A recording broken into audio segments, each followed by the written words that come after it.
আসসালামু আলাইকুম ওয়া রাহমাতুল্লাহ। এএসএম ম্যাথের পক্ষ থেকে পঞ্চম শ্রেণীর ছাত্রছাত্রীদের অভিনন্দন ও শুভেচ্ছা রইল। আজকের অধ্যায় 4 থেকে কিছু অঙ্ক আলোচনা করব। 3 নম্বর বলেছে যে ক এর মান নির্ণয় করো। তাহলে এরকম অঙ্ক থাকলে তাহলে আমরা এইভাবে করব। 7 যোগ ক ইকুয়াল টু 13। আর মাঝখানের সংখ্যা অর্থাৎ মাঝখানে যদি এরকম ইকুয়াল চিহ্ন থাকে, মধ্যখানে যদি ইকুয়াল চিহ্ন থাকে, তাহলে এই বাম দিকে এই সাইড সমানের আর সমানের হচ্ছে পরে, অর্থাৎ বাম দিকে বাম সাইড, ডান দিকে ডান সাইড। তাহলে মাঝখানে সমান চিহ্ন থাকলে এদিকে হবে বা লেখে কমা দিবে।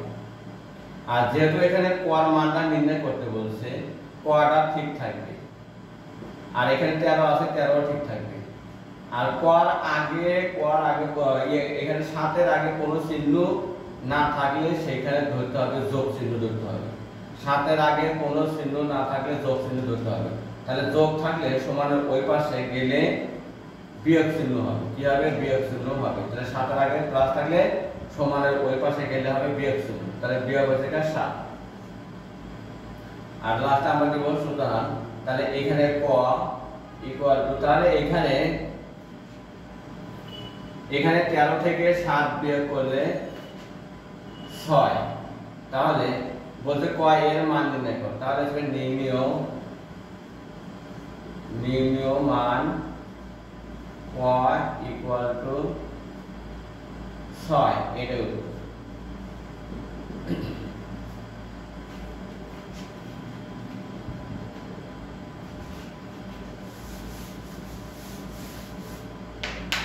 এবার আমরা 5 নাম্বার অঙ্কটা আমরা করব। 3 গুণন ভাগ ব্র্যাকেটের মধ্যে 5 যোগ ক সমান সমান আছে 18। তাহলে আমরা এরকম যদি অঙ্ক থাকে তাহলে এখানে আমরা করব এই ব্র্যাকেটের ভিতরে যেটা আছে সেটা ঠিক রাখবো, অর্থাৎ 5 যোগ ক, আর এখানে 18 ঠিক রাখবো। আর এখানে যে 3 আছে, তাহলে 3 যখন এর সাথে 5 যোগ ক সাথে থাকবে সেটা ভাগ হয়ে যাবে। কি হয়ে যাবে? ভাগ হয়ে যাবে। এরকম ভাগ চিহ্ন দিলেও চলবে বা নিচে টানটা দিলেও চলবে। তাহলে সেখানে 3 বা 5 যোগ ক ইকুয়াল টু, এখানে আর ব্র্যাকেট দিব না, এই 3 দিয়ে 18 ভাগ করলে 3 6 18। তাহলে বা যেহেতু ক মান বের করতে বলছে, ক ইকুয়াল টু 6। আর এখানে এই 5 এর আগে আছে প্লাস, কোনো চিহ্ন দেওয়া না থাকলে সেখানে প্লাস দিতে হয়, প্লাস থাকলে ওই পাশে গেলে মাইনাস। তাহলে ক ইকুয়াল টু 6 থেকে 5 বিয়োগ করলে 1। নির্ণয় মান ক ইকুয়াল টু 1। এটাই উত্তর 1। এবার 6 নাম্বার অঙ্ক। 6 নাম্বার অঙ্কে বলেছে যে 6 নাম্বার অঙ্ক বলেছে যে ক ভাগ 5 গুণন 4 ইকুয়াল টু 28। বা মাঝখানে সমান চিহ্ন থাকলে এদিকে বা, আর এইখানে ব্র্যাকেটের মধ্যে আছে ক যোগ 5, এটা ঠিক থাকবে। আর এখানে যে গুণন চিহ্ন আছে, তাহলে গুণন চিহ্ন থাকলে এই 28 লিখবো। গুণন চিহ্ন থাকলে হবে ভাগ, গুণন চিহ্ন থাকলে হবে ভাগ চিহ্ন দিয়ে 4 লিখতে হবে।